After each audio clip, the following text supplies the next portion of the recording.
And I would put TCU almost on par with Iowa State, being the challenge that we face. The big advantage we have is that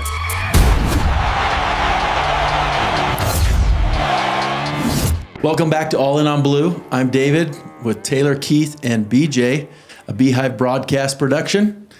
We are going to talk about TCU upcoming this weekend. Bounce back from the Texas Tech unfortunate loss, but I think we're going to bounce back. What do you guys think? Bounce back, bait. Okay. Oh, you'll cut yours out. You won't cut ours out. Yeah, we're not. You'll cut your mistakes out. You don't cut ours out. We'll leave it in. TCU is a dang good football team, and anyone that tells you they're not is lying to you, because Josh Hoover is one of the most seasoned pocket passers in the conference. I mean, he's a good quarterback. let's make sure we include that they played to the last possession with Arizona State, who beat Texas Tech. So they lost by 3 points to Arizona State. Kansas State, they lost by 13. So they actually got beat pretty good by Kansas State. But Iowa State, they just barely lost this last weekend in a close game. Lost by 3 points. So TCU, but they've beat Baylor, they've beat West Virginia, they beat Colorado. They beat SMU, who SMU throughout the season has looked like a decent team. So SMU beat Miami. So, they've beat some good teams, and if we're not on our game, we'll There's no question this is a good team. Yeah. It's had some unfortunate losses, TCU. It's been funny because I've heard people say, "Oh, perfect. Now we just went out. We're in the conference championship game." It's like, oh, what does it three take games. What does it take for BYU not to overlook TCU now and bounce back from the Texas Tech loss?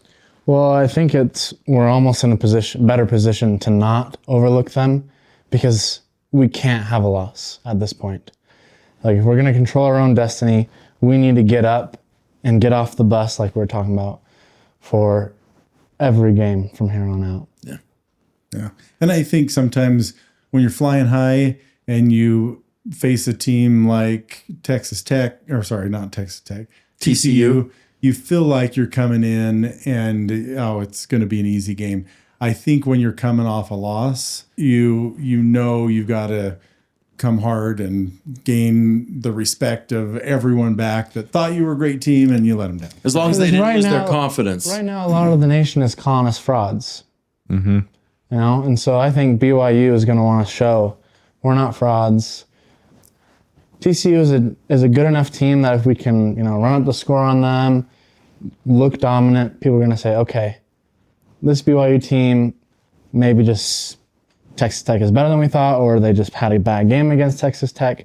But this is a good chance for us to kind of regroup, show that we can still be a good team, and is there any legitimacy in the accusations of BYU football being a fraud this year? I don't think so, but I don't think you can go at this point 8-1. We went 8-0 and be a fraud, right? Like, I agree. Are we maybe as good as we thought when we were 8-0? Oh yeah, yes we are. I would agree with that point. I don't think you get to be. I'm all in. I don't think you get to be 8-1 and be a fraud. I think fraud's probably a wrong word. Do I think we're good enough to play in the college football playoff? Definitely, and compete and win a game or two. Yeah, I do. I do think we can do that, but I don't think you can judge any team on one loss. No, really. It's hard to go 8-0. It's hard. It's hard to win all of those games against some good competition. Yes, we got beat. We got beat soundly, but that doesn't mean you're a bad team. Every team eventually gets caught on their heels and is underprepared or overconfident going into a game, and we saw that against Texas Tech. And Texas Tech did it with Arizona State. Clearly, right? Clearly. Look at Alabama. Alabama lost to a Florida State team that is in the dumps right now, and we thought they were maybe good this year. Alabama loses. They're still a top 4 team, widely respected as a top 4 team. So BYU's got a good chance. BYU's got Texas Tech got lucky last week. Oh, good. We should be 9-0. BYU's. It was a little closer. Yeah, maybe you need to put on those blue goggles to say we should be 9-0. So I don't know. I think what you're saying, if you're saying if we should be a playoff team and can win a game or two, that should put us comfortably within the top 10, right? Because the top 12 Yeah. are what make it into the playoffs. Top 10 is not good enough.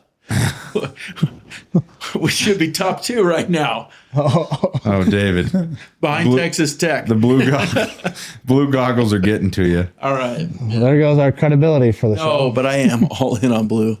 It looks like to me this TCU game. I'm looking at stats. They actually Iowa State, who played them last week, only had 111 passing yards and 161 rush yards. TCU actually had 319 passing yards and 113 rush yards. So, I didn't watch that game. I can't tell too much more than the stats, but it feels like TCU in a lot of ways outplayed Iowa State as far as yardage. And so maybe our opportunities are on big plays or on turnovers. But we definitely, TCU threw a couple interceptions in there. But it looks like they've got a good passing game. So we'll have to have our. And I would put TCU almost on par with Iowa State, being the challenge that we face. The big advantage we have is that in this game is that we're back at home. Yeah. We get TCU at home. Home at night. We need it. Yeah. And hopefully, I think all BYU fans are feeling a little bit of the aftermath of I woke up and watched College Game Day all morning, excited for the game. You show up, you're like, oh man. But we have to remember, we've never been in this position where we win our last 3 games, and maybe last year. Yeah, we have been in this position. Never accept. I just hope fans realize there's no reason to. It's not like the years of independence where it's all over. Where we're 7-3 and we know we're going to the Independence Bowl, right? Fans show up because there's everything to cheer for and be loud for it. It's okay. It was okay to have a letdown. I had a big letdown after the game. I didn't do anything on Saturday night that I didn't have the energy to. I sat there, ate chocolate ice cream, and got fatter, right? But Sunday morning, I wake up and I'm thinking, hey, we're still in this. We have a chance. We have a good chance of going to the conference championship. We have a good chance of getting to the playoff. At least we control our own destiny to do so. So it's good to be in a conference like the Big 12 where we have a chance. So what do you guys want to see against TCU? What's your number one thing that you want to see to give us that hope that we can continue? I've got a big circle around the entire offense, and I'll say that the offense will show up to practice this week knowing that there's a big circle around the offense from everybody in the whole country. Yeah. So the offense will have a chance to either get us going again or kind of prove maybe this is a fraud. Maybe the offense is a fraud, right? So we'll see that against TCU because TCU scores points. TCU is going to score points on BYU's defense. As good as BYU's defense is, TCU will score points. They're averaging 30-something points. They've put up 40, I think, 4 times. 40 plus. They're going to score points. We're going to have to score points to win this game. There are a lot of people right now, though, a lot of fans, a lot of armchair offensive coordinators calling for A-Rod's head again. After that game, is there anything justified there? I'm not. One game, I'm not about to say. Hey, there's 4 armchair quarterbacks right here. Maybe all of us. but play calling wise, right? Are we looking? You put a big circle around the offense. Do we need to see more as far from a play calling standpoint? Do we need to see improvement? Was part of what we saw at Texas Tech with the offensive failings can that? I like to think it goes around. We saw drop balls. We saw a lot of things go wrong. We saw bad reads, from our quarterback. I don't love how often we call a run or a screen on 3rd and longs. That's not my favorite thing. Just because it's so rarely effective. Yeah, and I get you on. I will never.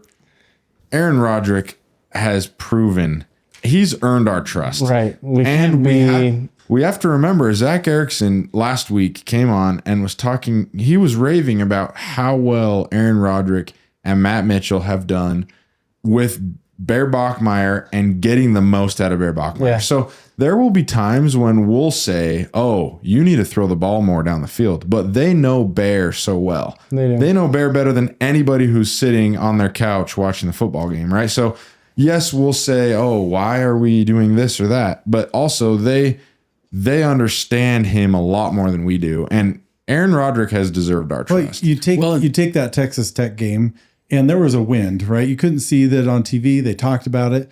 But, sometimes with a young quarterback, it's possible that they felt like, if we just have him throwing and he throws a few picks, it may hurt us way too much down the road Past with this his game. confidence, Yeah. right? There's a lot more that meets the eye. With Well, the play sometimes we calling. assume that, that run on 3rd and 8, right, was a called play that way. Sometimes we don't see the audible. Sometimes we don't see that the quarterback, it was an RPO, right, and it turned into a run, or the quarterback, right. So you can't always, you can't always pre-snap. see. There, I mean, Yeah, let's adjustments and all sorts. Let's say you call 4 verts and pre-snap.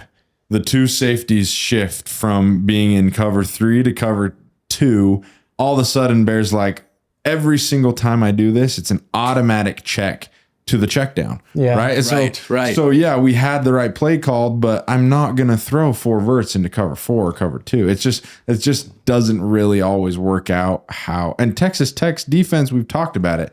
They're legit. They've got smoke screens. They've got 2 stud defensive players that caused a lot of pressure on Bear all night and all day, I guess. But When plays aren't working for whatever reason, it's really easy to blame the play caller. Yeah. When maybe it was the best play call, it didn't work out that time. The defense adjusted to it. Texas Tech was amazing. I also wonder, running the ball early on was fairly effective. It wasn't. I mean, when we were running with LJ between the tackles, those were our biggest plays early on in the game. Part of me wonders if LJ's shoulder started bugging him a bit, and that's why because I think that first down, it looked like he got smacked in that shoulder, like the first running play.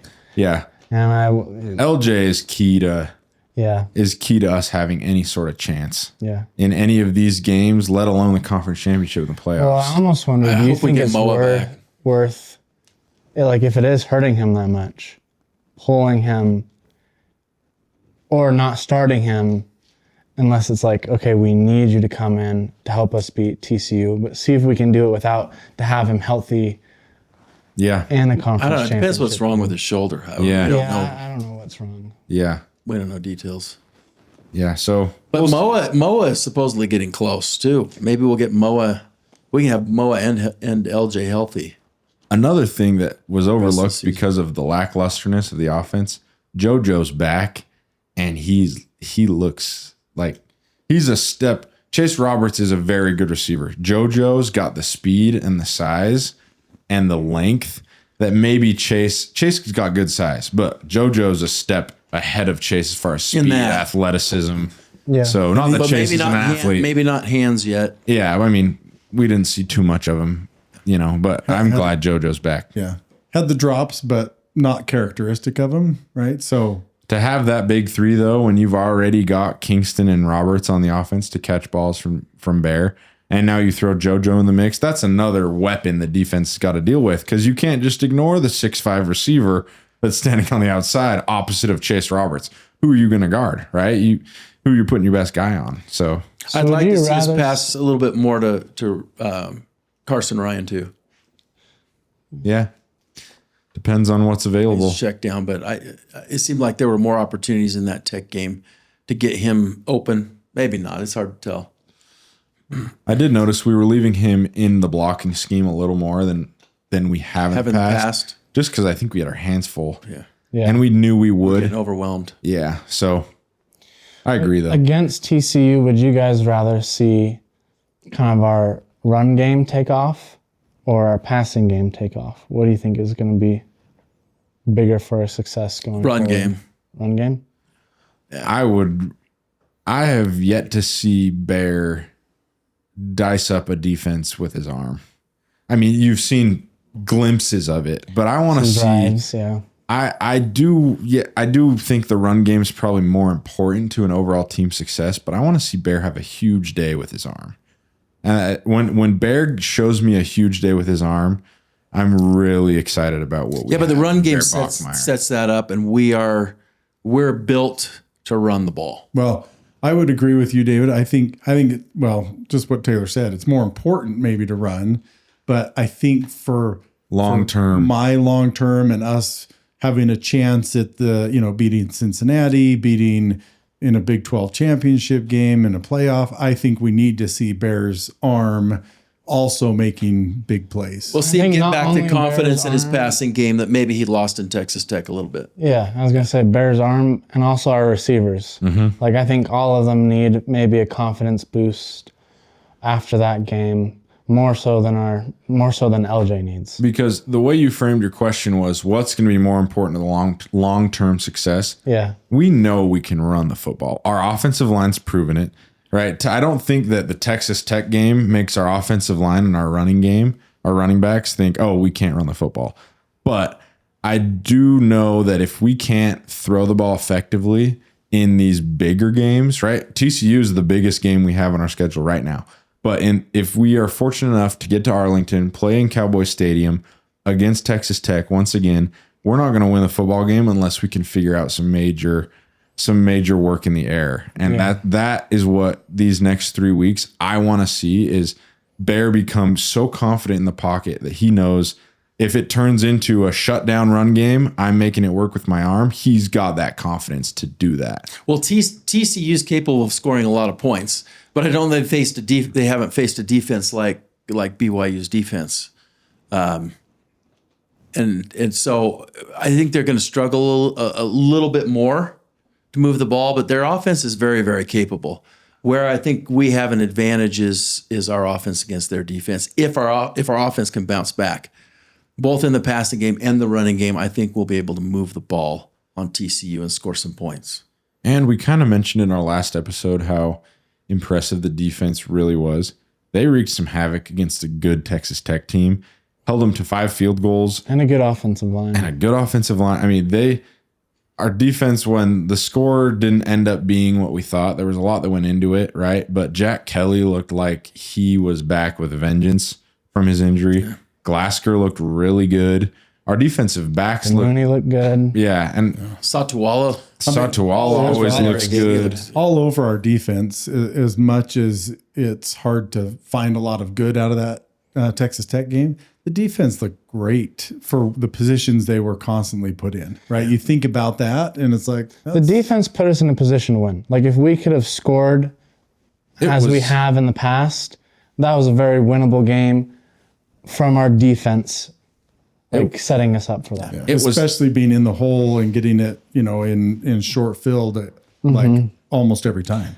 I was shocked that we were only down 13 at the half. Yeah. It felt like we should be down a whole lot more. Yeah, definitely. So our defense will be key if they can establish themselves and know they've got their identity, but if they can bounce back after last week's disappointing result as a team and reestablish, okay, the defense is what's carrying this team. While the offense finds its footing, the defense needs to know that they've got their thing rolling. And I think they will. What are our predictions? Here's my prediction. I'll go first. I'll stick my neck out. I'm going to say 35-16. I think we'll hold them to 1 touchdown, and being that we play a kind of a bend but don't break, I think they'll get a couple or 3 field goals on us. So I'll go 35-16. I like it. I definitely think we're going to bounce back. I think we'll bounce back in a big way and have a really good game offensively. But I don't know that we're going to hold a TCU offense to under 20. But I'm gonna say we hold them to I'm gonna say 38-24 is my prediction. I'm gonna go ahead and say, for me to feel happy and go to sleep feeling good, I'm gonna say 30-17. I'll feel good about it. You're going to sleep well tonight. I'll sleep well after that. 30-17. After the prediction? Yeah, no. After the game. Okay. I predict kind of what I want to happen somewhat. I think it's a fair prediction, but BYU is now in a spot where winning by a touchdown, I mean, we've got to put ourselves into a position where we have a chance at being that at-large bid, right? If we lose the conference championship game, what's going to make them want to put us in? If we beat TCU by 2 touchdowns, I'll say we're in a good spot. Mm-hmm. Yeah. What are you guys laughing at? It was me. He keeps leaning forward in front of the camera. Gotcha. We got some of our fans outside the window out there that are. Yeah, they're storming the set. Letting us know. Yeah. My prediction is going to be 31-21. I think they'll score on us, but I think we can kind of hold them back, and hopefully our offense gets going and feels confident. Well, a prediction like that, you're not going to sleep as well as Taylor. Well, Heck no. I think all 21 points. Are you kidding me? I think all you guys are chicken. What's going on here?